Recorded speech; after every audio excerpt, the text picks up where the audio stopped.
خاوتي غداتي اهلا وسهلا مرحبا بكم يا جماعة الخير مساء الخير عليكم ولا صباح الخير عليكم زول الفلاون والسلام عليكم. J'espère que vous allez bien, j'espère que vous vous portez bien.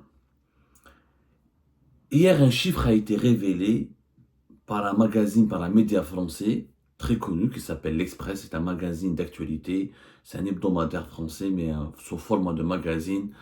Fait partie, l'Express est parmi les 5 magazines d'actualité les plus célèbres de France, comme le Nouvel Observateur, Le Point, Marianne.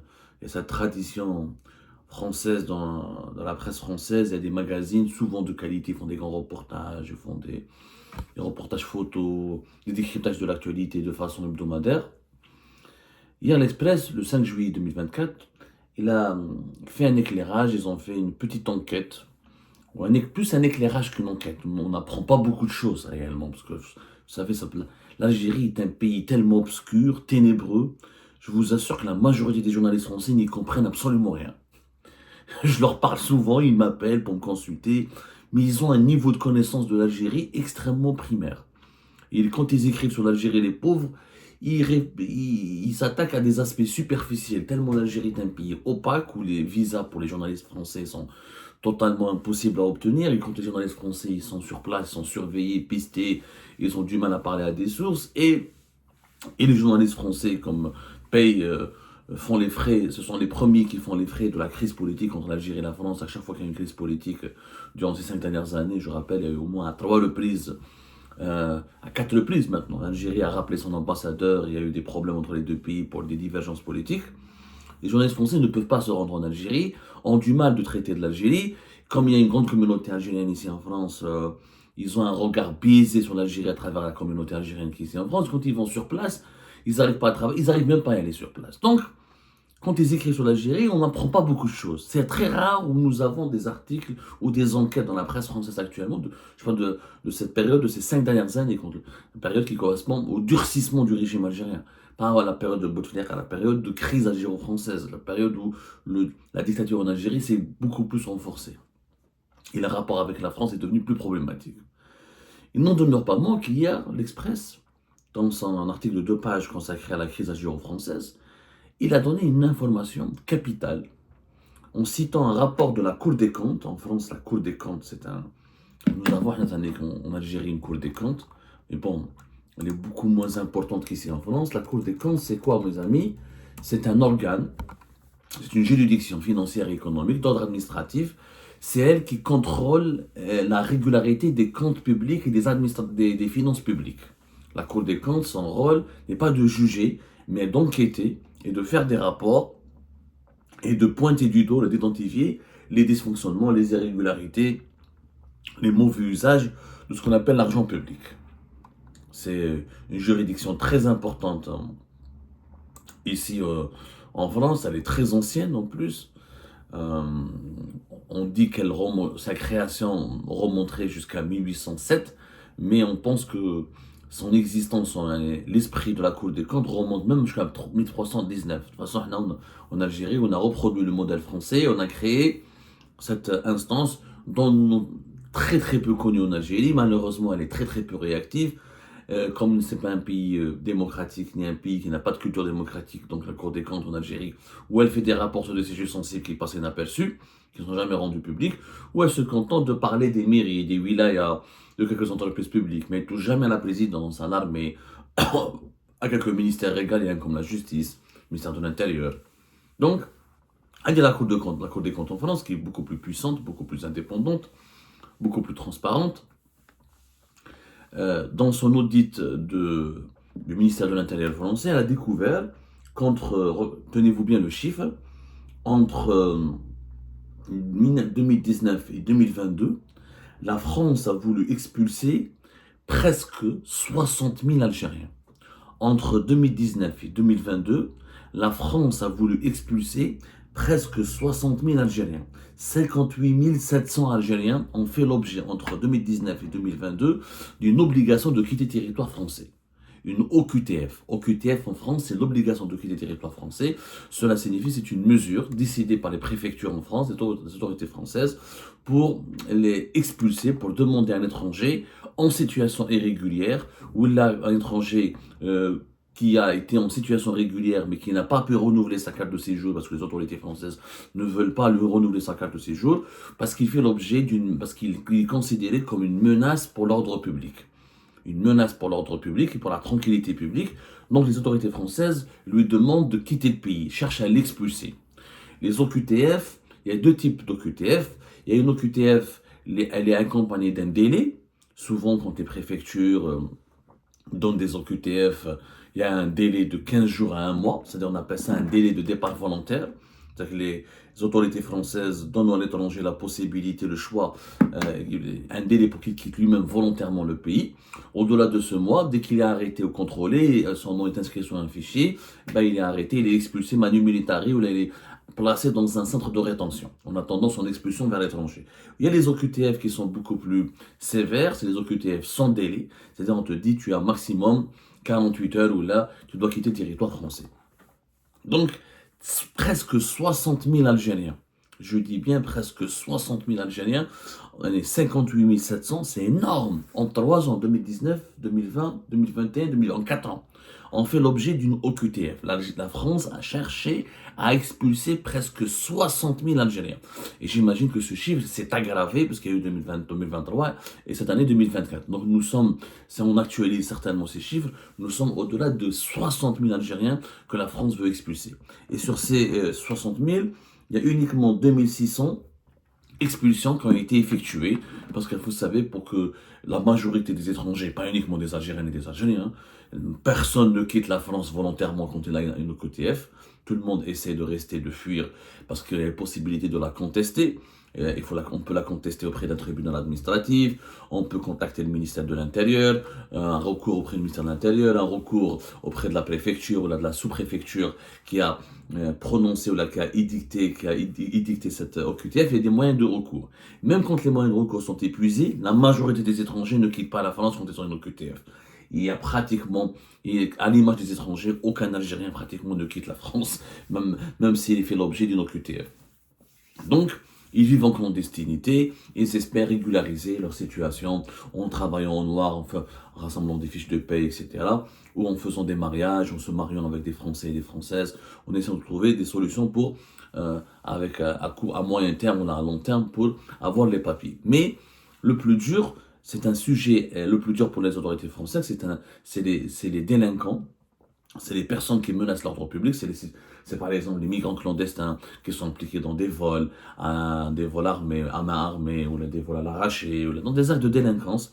Les délinquants font partie, parce que les OQTF ne touchent pas que les délinquants. Donc on ne sait pas, la Cour des comptes française ne nous dit pas les motifs. Est-ce que c'est une menace à l'ordre public ou là juste non-renouvellement de titre de séjour ou là, parce qu'il y a des OQTF, il y a des Algériens et des Algériens qui font l'objet d'une mesure d'expulsion du territoire français, ils ne sont pas délinquants. Parce que clandestin, des fois un simple contrôle à la police, il remarque c'est un Algérien clandestin, on lui fait une OQTF. Alors qu'il n'a pas, mis à part qu'il est en séjour irrégulier sur le territoire français, il n'a pas commis un acte de délinquance. Il s'en est pas pris, il n'a pas volé, il n'a pas tué, il n'a pas agressé. Mais le pire, ce sont les délinquants qui font l'objet d'une OQTF et que la France n'arrive pas à expulser. Et quand on voit ces chiffres, effectivement, on comprend, je l'ai toujours dit, que l'immigration est une arme qu'utilise le régime algérien régulièrement dans ses rapports de force avec la France. C'est une arme. Sur 60 000 expulsions, l'Algérie n'a récupéré que 2600 personnes. C'est quand même, on n'est même pas dans un 10%, on n'est même pas, je sais même pas, 3 ou 4%. Même pas 10%. 10% ça fait 6 000, 5% ça fait même pas 5%. On est entre 4 et 3%. Cela démontre que l'Algérie a de l'influence, le régime algérien, malheureusement c'est pas l'Algérie, c'est le régime algérien, je vais vous dire pourquoi après, utilise l'immigration, utilise les clandestins algériens, utilise la question migratoire pour faire pression sur la France, pour faire du chantage à la France, pour faire un bras de fer avec la France. Vous allez me dire, en géopolitique, c'est de bonne guerre. C'est vrai, c'est de bonne guerre, le Maroc le fait largement avec l'Espagne et la France aussi, beaucoup de pays, la Turquie, le font, la Turquie l'a fait aussi avec les pays de l'Union européenne. Le problème n'est pas vraiment là. Le problème, c'est que c'est l'impact sur la dignité des citoyens algériens qui sont bloqués ici en France. À partir du moment quand tu veux utiliser des personnes comme des migrants, comme les clandestins, comme les haragas, comme les délinquants, comme moyen de pression sur les autorités françaises, parce que là, c'est quoi le problème avec entre la France et l'Algérie? Dès qu'il y a une crise politique, l'Algérie suspend les laissez-passer consulaires, parce qu'une OQTF ne peut pas, si le gars a son passeport algérien, il n'y a pas de problème. Il dort l'aéroport, etc. Mais la majorité des personnes clandestines, des migrants clandestins, des Algériens qui sont en séjour irrégulier ou là arrêtés en France pour des infractions graves, n'ont pas leur passeport algérien. Des fois, ils nient même, ils refusent de révéler leur nationalité. Ils se font passer pour des Syriens, pour des Afghans, pour ne pas se faire expulser. Donc, là, dans ce cas-là, il faut un laissez-passer consulaire. Il faut que le consulat d'Algérie, qui sont au nombre de 20 en France, c'est énorme, délivre un laissez-passer consulaire pour que qu'avec ce laissez-passer consulaire, l'Algérien peut aller prendre un avion pour revenir dans son pays. Et c'est là où le régime algérien utilise son poids, utilise cette arme.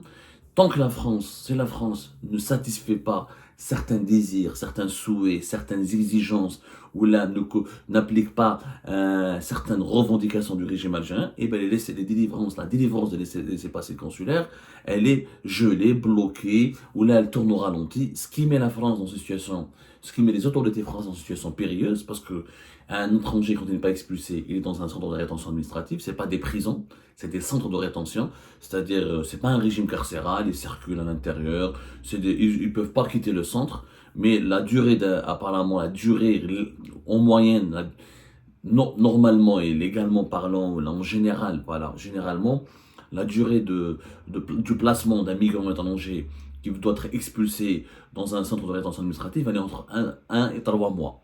Au-delà de 3 mois, il doit être libéré parce qu'il n'y a pas de place, puisque ce n'est pas une peine privative de liberté, on n'a pas le droit de le garder. Il n'a pas été condamné à la prison. Ou il est condamné à la prison, ou il doit quitter le pays. Mais comme il n'a pas pu quitter le pays parce que son pays d'origine ne lui délivre pas les papiers, souvent ils sont libérés, ou là ils sont remis en liberté, de les migrants clandestins, jusqu'à ce qu'ils se font arrêter encore une fois. C'est une misère pour la France. Mais c'est une véritable misère. Et là, l'extrême droite française, elle utilise régulièrement ces problèmes de l'immigration pour alimenter son discours politique, pour effrayer les Français et les Françaises, et pour utiliser les étrangers comme bouc émissaire, dont les étrangers sont à l'origine de tous les problèmes du pays. Ce n'est pas vrai, bien sûr, parce qu'il y a beaucoup d'étrangers, notamment les Algériens et les Algériens, qui travaillent énormément à la sueur de leur front, dans le BTP, dans la restauration, dans les entreprises, qui sont très tranquilles, etc., et qui ne font pas de problème. Mais malheureusement, il y a une minorité qui fout la merde, entre guillemets, qui cause beaucoup de problèmes et qui se retrouve toujours mêlés à des actes de délinquance ou à des actes dangereux qui menacent la sécurité publique et qui font l'objet d'une procédure d'expulsion du territoire français. Là, j'ai un autre regard sur ce problème. Ce chiffre m'a effrayé. D'abord, moi j'aimerais voir un regard algéro-algérien. Moi, pourquoi je ne suis pas d'accord pour que l'État algérien, pour que le régime algérien utilise l'immigration comme une arme de diplomatique? Parce que pour moi, il y a une question de dignité humaine. D'abord, pour moi, il n'est pas normal qu'il y ait autant d'Algériens qui font l'objet d'une OQTF. Et ne me dites pas que les Français sont racistes, etc. Je n'y crois pas. Nous sommes tellement nombreux ici. On a une communauté de 5 millions. Avec les personnes qui sont sans papier, je dirais minimum 200 000 Algériens. Minimum. Il y a au moins en France presque 1 million d'Algériens qui vivent en France et qui sont nés en Algérie. 60 000 personnes qui font l'objet d'une OQTF, c'est extrêmement humiliant pour notre pays parce que je considère que chaque Algérien à l'étranger, il est l'ambassadeur de son pays.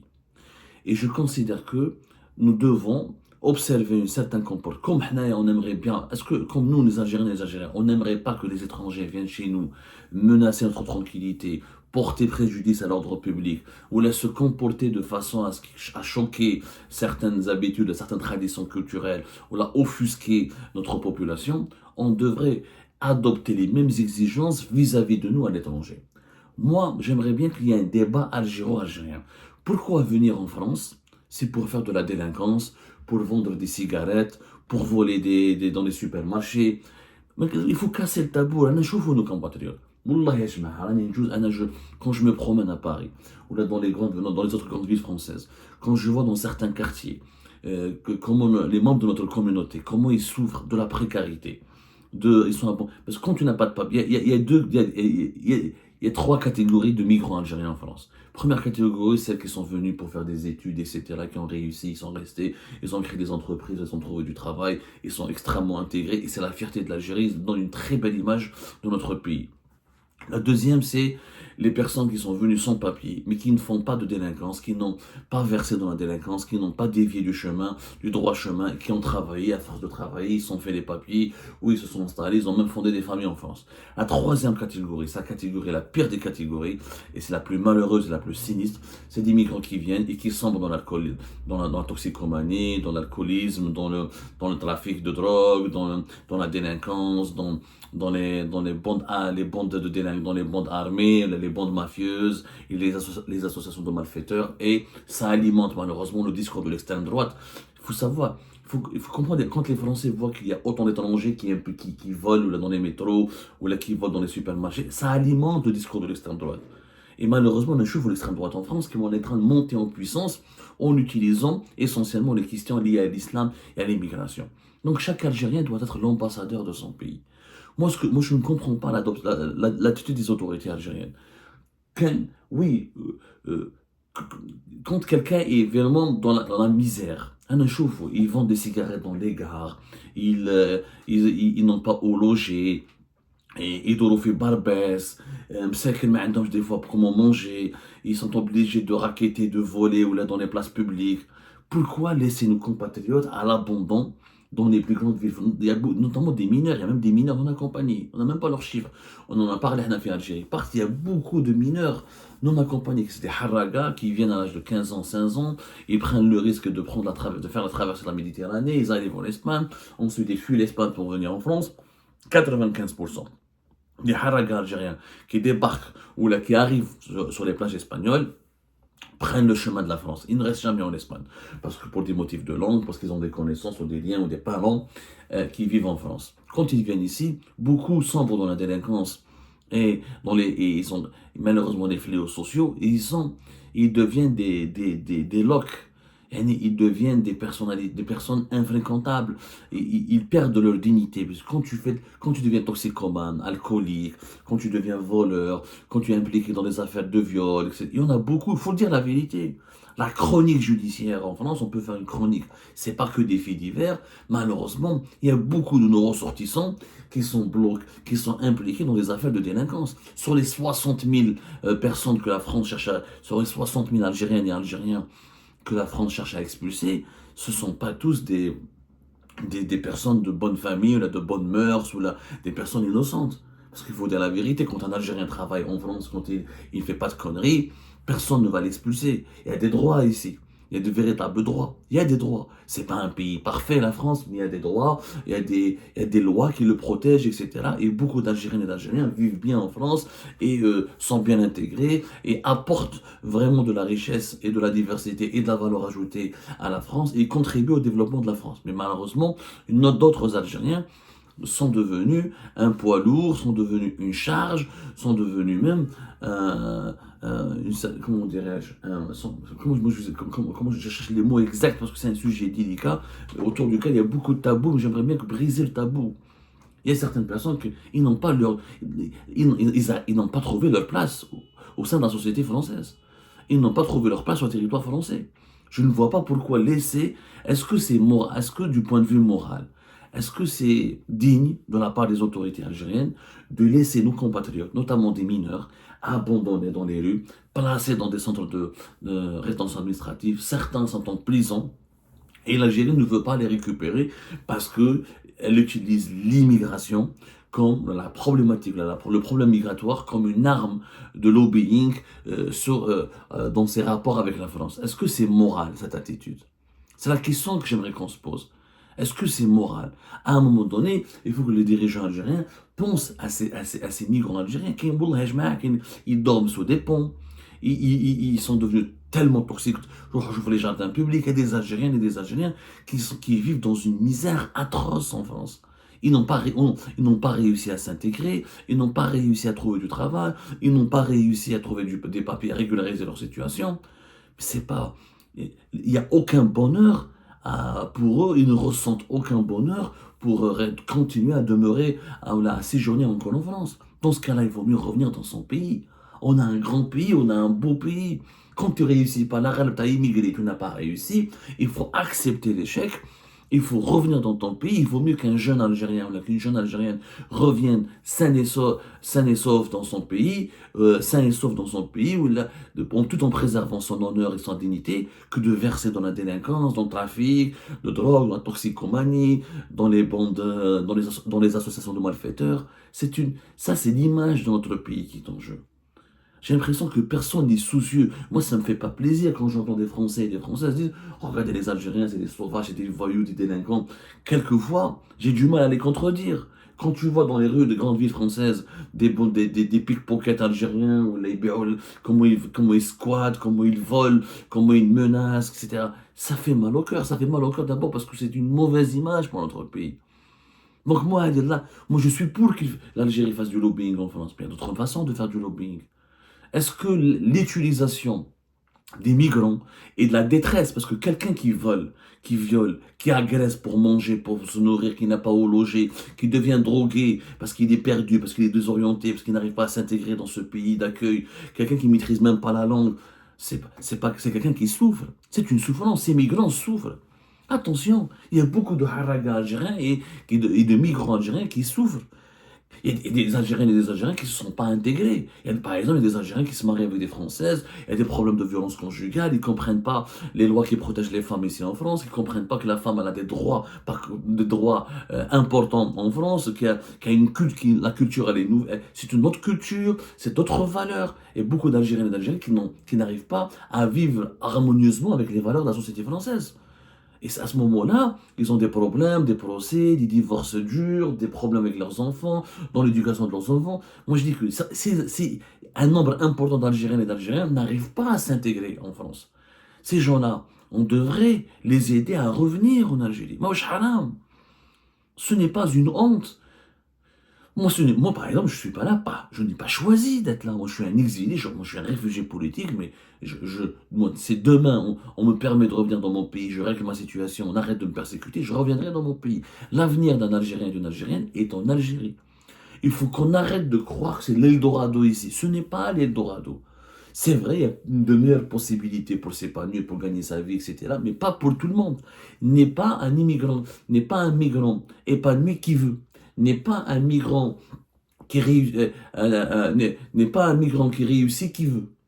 Il y a des critères et des personnalités dans leur caractère, dans leur profil sociologique, dans leur profil psychologique, qui n'arrivent pas à s'adapter à la vie en étranger. La vie à l'étranger, c'est des valeurs différentes, c'est des rapports sociaux différents, c'est des climats sociaux différents, c'est des environnements sociaux différents. Donc je pense que les dirigeants algériens ne peuvent pas laisser nos compatriotes dans les rues, dans les centres de rétention administrative, dans les, comment on appelle ça, abandonnés à leur triste sort, maltraités, récupérés par les bandes de malfaiteurs. Non, c'est une question de dignité humaine. Je crois que chaque État doit veiller sur la dignité humaine de ses citoyens, de ses ressortissants.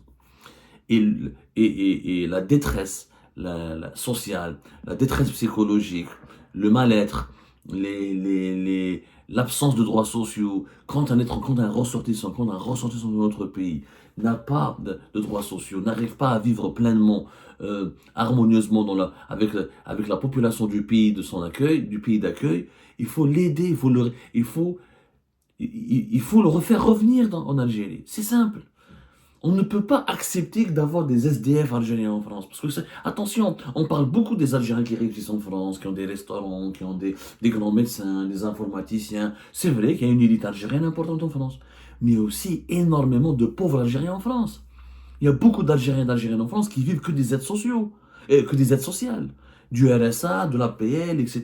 Et d'autres qui n'ont même pas accès aux aides, qui finissent SDF, qui finissent en prison, qui finissent dans les centres de rétention administrative, qui finissent délinquants. Ils sont aussi très nombreux. Très nombreux. Donc, pour préserver l'image de notre pays, son honneur, l'honneur d'un pays, c'est quoi?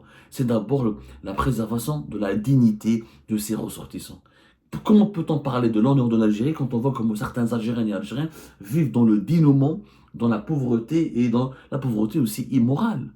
Moi, j'ai pas envie qu'un Algérien finisse prostitué en France. J'ai pas envie qu'un Algérien finisse délinquant, drogué en France. S'il n'a pas pu trouver sa place en France, il n'a qu'à revenir en Algérie. Et l'État doit l'aider, même, il doit même le forcer à revenir dans son pays, pour lui éviter la déchéance morale. Parce que quelqu'un qui est dans la pauvreté, dans la misère, dans la délinquance, dans la toxicomanie, dans l'alcoolisme, c'est une déchéance. C'est pour ça que je ne partage pas du tout cet usage de l'arme migratoire par le régime, par nos autorités, dans le rapport de force avec la France. Il y a d'autres façons de faire du lobbying. Il n'y a pas que celle-là. Et il faudrait franchement qu'on débatte de cette question en toute sérénité.